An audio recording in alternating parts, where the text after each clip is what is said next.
Just a moment. County fairs have three things going for them: ridiculously unhealthy guilty pleasure foods, really bad art on the sides of rides, and destruction derbies. One of my uncles drives in these, and so do I, at least in video game form.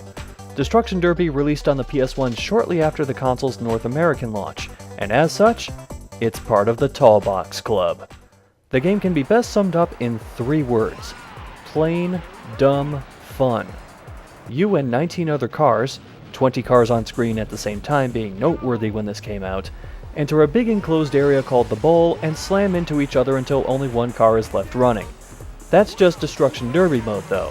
The other 2 modes of play are Stock Car Racing, where you just try to finish in as high a place as possible, and Wreckin' Racing, a weird hybrid of the 2 where you get points for top 3 finishes and doing damage to or spinning out other racers. It's the polar opposite of that crappy penalty system in Gran Turismo Sport. Each mode has a championship contended for over the course of a season. You have to finish each season first in one of 5 divisions to move up to the next one and eventually win it all. Yes, the redneck sport of Destruction Derby has an English football relegation system. Who made this game again? Oh right, British developer Reflections. That explains a lot. With each division, the cars get different colored grooves to show where they currently stand, and the tracks switch between a variant layout and a mirrored variant of themselves at 3 different times of day. But there's not much in the way of variety beyond that with 5 base tracks, not counting the bowl. Also, the tracks are fairly short and mostly consist of 90-degree turns.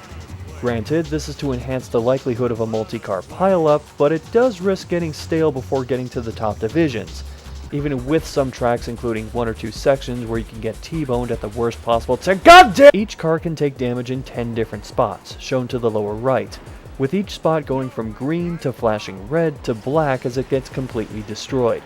Losing certain parts of the car affects its performance, whether that means, for example, your car moving slower than usual, the steering getting stiff, or constantly veering to one side when you aren't steering at all. Just don't take too many hits to the front of the car, otherwise your engine will blow and your race is over. As such, like real destruction derbies, you'll be flying around in reverse most of the time. One downside to all this is that because of a short development cycle, the physics engine was cut back.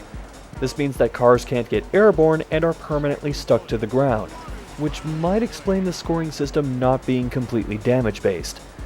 Cars control fairly well considering they're likely a bunch of old converted junkers. There are 3 to choose from, each with a different splash of paint, and each of which handles a bit differently. The rookie car is the slowest, but can automatically correct itself if spun out. The amateur and pro cars are faster, with the pro car being weighted such that power slides are easier to pull off, making it ideal for straight-up races. Speaking of, the L1 and R1 buttons help spin the car in certain directions, causing power slides, or helping right yourself after taking a hit, or moving the front of your car out of the way at the last second if you see someone coming at you. You also have a few different camera angles to work with, but if you're in derby mode, don't ever play this game from the bumper cam. Not only can you not see behind you, but if you get hit a lot, you'll probably get motion sick. Camera angles are also important to the game's replay system. Normally I wouldn't care about replays, except Destruction Derby allows you to move the camera around almost every second to make sure you have the best angle of everything going on around you. Just be prepared to sacrifice 1 memory card block for each of these, on top of 1 block for lap times and 1 block for in-progress seasons. That's 1/5 of the memory card for those keeping score, and this was a common problem for early PS1 games with different types of data. Scoring in Destruction Derby mode is a bit strange. You'd think it's based on damage dealt, but most of the time it's based on spinning out opponents. While you do get 10 points for knocking out a car, easily visible by the black smoke pouring from the hood, here's how spin-based scoring works. You earn 2 points for a 90-degree turn, 4 points for a 180-degree spin, and 10 points for a 360, punctuated by a dramatic floating graphic. It's easy to tell when you earn points because the opposing drivers usually scream something at you.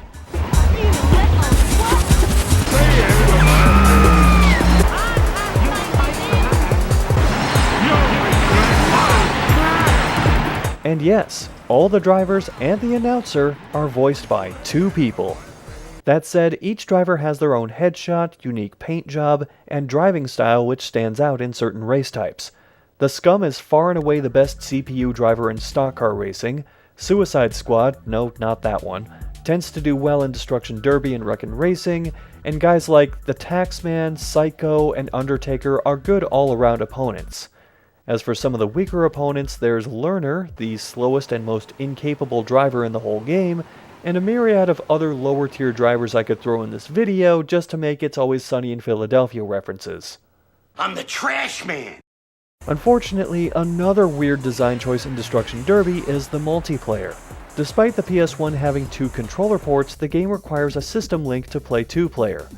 There are 3 cars only available in this mode, which, because neither I nor my friend had a system link, I never knew existed. There were also plans to have much more than 2 players going at once, but those also got scrapped. Sound-wise, the music is pretty meh, but many of the sound effects were recorded with the help of a racing team. A good compliment to the dents and crumples of each car as they get smacked around the course. Destruction Derby is bizarre in that I can't really compare it to any racing games due to most of it not working like a traditional racing game. It's closer to something like Death Rally than, say, Wipeout or Gran Turismo. That said, I enjoyed hopping in the bowl and sending cars spinning into the wall or other cars. I thought stock car racing was the weakest of the modes due to track limitations and having to drive defensively to survive most races, but the Derby and Wreckin' modes made up for it. I can't call it a great game by any stretch of the imagination, but I did find it to be good and entertaining, particularly as a stress reliever.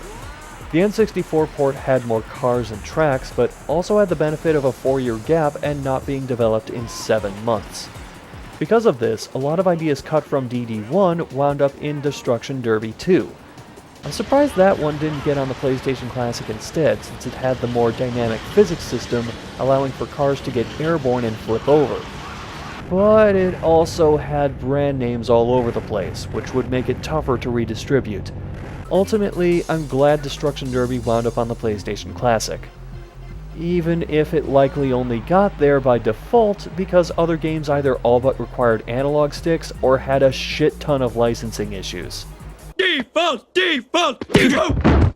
Or near hit. Somebody. Oh, Jesus fucking Christ! Oh, fucking hell! Oh, God! Jesus fucking Christ, dude! Tanaka just went fucking tumbling!